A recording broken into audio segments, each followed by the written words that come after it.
একটা গল্প মনে পড়ে গেল।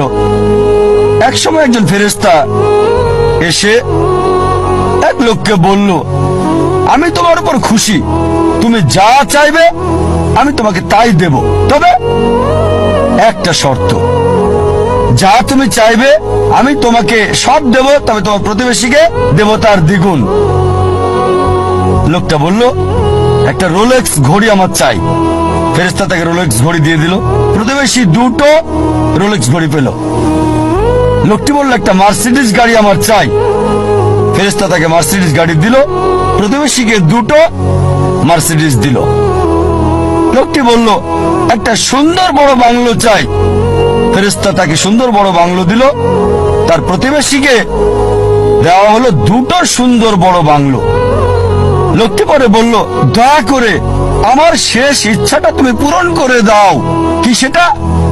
আমার একটা চোখ তুমি নষ্ট করে দাও, যাতে কিছু আমি চোখে না দেখতে পাই। চিন্তা করেন, সে তার নিজের চেয়ে প্রতিবেশীকে নিয়ে বেশি ব্যস্ত। তার জীবন সহজ কি জটিল সেটা ভাবছে না সে। প্রাচুর্য কি দারিদ্রতা যাই থাকুক, সে বেশি চিন্তিত তার প্রতিবেশীর চেয়ে ভালো জীবন যাপন করা নিয়ে।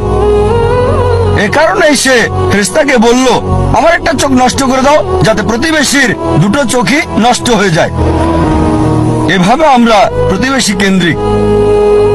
নিজে সুখী কিনা ভাবছে না, দেখতে পারবে কিনা সেটা ব্যাপার না।